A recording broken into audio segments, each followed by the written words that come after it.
We actually saw a little of the smoke trail as the spacecraft was coming in, and then moments later we spotted those drogue chutes, and this was quickly followed by 4 healthy white and orange main parachutes. We then tracked Dragon all the way down as it slowly propelled into the ocean, and I think I speak for all of us on the ship when I say a new core memory was made today, and we are looking forward to having Crew 9 on board with us a little later. Jaden, that is amazing. Now, obviously, we are watching it here on camera, and the landing conditions look pretty good, but how was it from your perspective? What is the sea state out there? Absolutely. Absolutely. So we've had optimal conditions for splashdown, and today it is sunny and 63 degrees outside right now with clear skies, light winds, and calm seas. The sea looks absolutely beautiful right now, and light blue with the sun reflecting from it. And Kate, I think the crew's going to like what they feel weather-wise on this picture-perfect day for splashdown off the coast of Tallahassee. Thanks so much, Jaden. It certainly looks like a beautiful day. Can you tell us a little bit about the journey of the recovery forces to get to this point? Sure. So one unique aspect of this recovery was the onboard training on station conducted for Butch and Sunny to ensure they were ready to return on a Dragon spacecraft. That training covered all aspects of their return, including nominal and contingency departures, the orbit burn, splashdown, and post-landing ops, which is what this team is preparing for now. As for the recovery teams themselves, we started the day taking a series of helicopters out to the vessel, and as standard, the recovery director and crew support teams were on that first helicopter out and took the time to get everything prepared on the ship. About 2 hours before splashdown, they deployed those fast boats and jet skis into the water. I was actually on the second helicopter out, and we were on the vessel about an hour and a half before splashdown and landed on top of the helicopter pad on the Megan. And the teams have been working diligently across their respective disciplines this week, executing what can only be described, in my point of view, as a logistical masterpiece, just ensuring every detail has been in place for Crew 9's return. That is such great news. I'm so glad that you're able there to experience it in person. Now, can you tell us a little bit about what's next to retrieve the crew for the recovery personnel on board?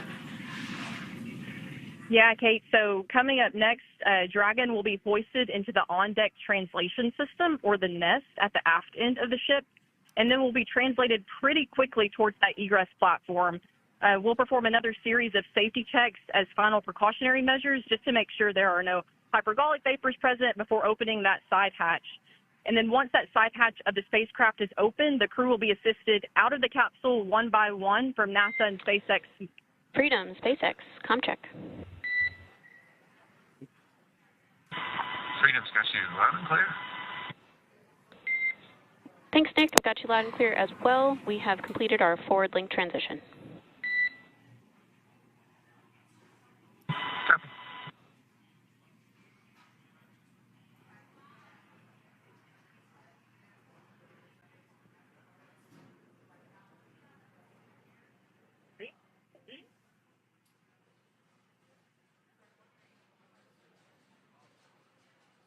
And Jaden, if you did just want to go ahead and let us know what is next to retrieve the crew, we are continuing to get some great views on our screen, but I know you have an even better view yourself.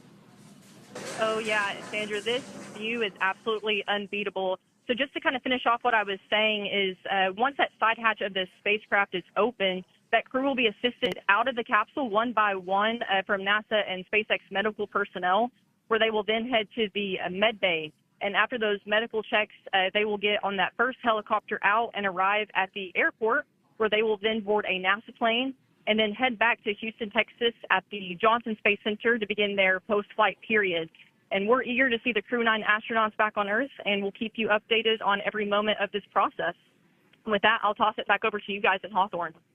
Thank you so much. That was Jaden Jennings, NASA Public Affairs Officer, who watched Freedom splash down firsthand from the recovery vessel Megan. Thanks so much, Jaden.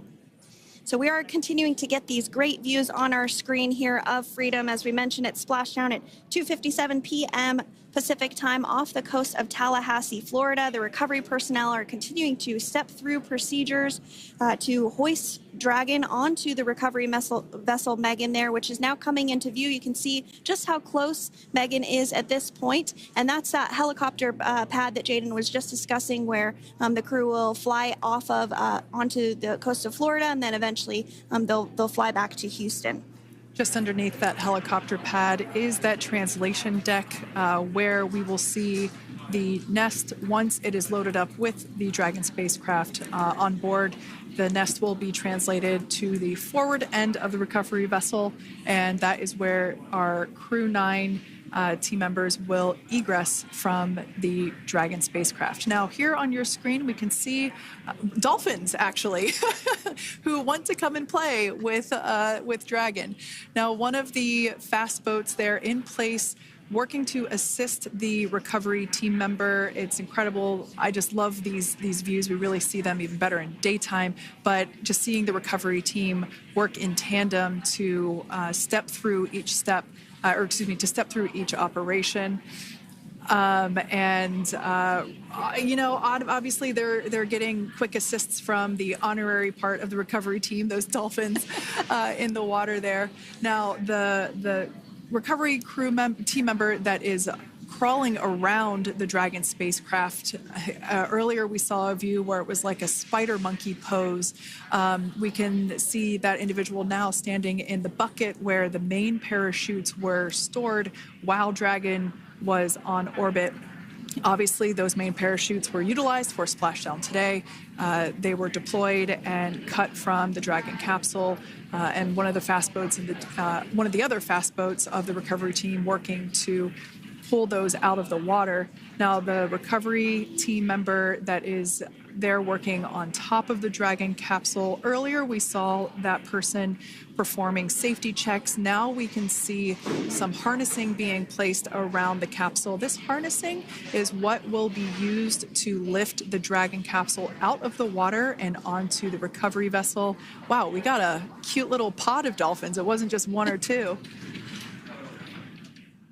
I mean, that water just looks beautiful. We had ideal splashdown parameters today. Obviously, wave height, ne'er a concern. The weather is beautiful, as Jaden mentioned, in the 60s, sunny. Looking forward to seeing Crew 9 exit the capsule here shortly once they get hoisted onto the recovery vessel Megan. We can see that recovery vessel slowly but surely closing the distance there between, dolphin cam back again. We can see that the Dragon capsule and the recovery vessel, that distance is closing. Again, this is just one more step as we continue to work recovery operations for Dragon Freedom, and we anticipate the lift of the Dragon capsule to occur here in just a few minutes. Now, once all of the rigging is on the capsule and it's hooked up to the recovery vessel, we will see the hydraulic arm, which is that kind of like bridge-like structure there at the aft end of the recovery vessel. We'll see that articulate backwards, and that's a good sign that we're getting even closer to pulling the capsule out of the water. It will then move forward, and the capsule will be placed inside of what you can see there is basically a basket. We call it the nest, Dragon nest, where that's where the capsule will be placed in order for it to be translated to the forward end of the vessel and for the astronauts to egress. And before that does take place, we'll have potentially views of the rigger go ahead and jump off of the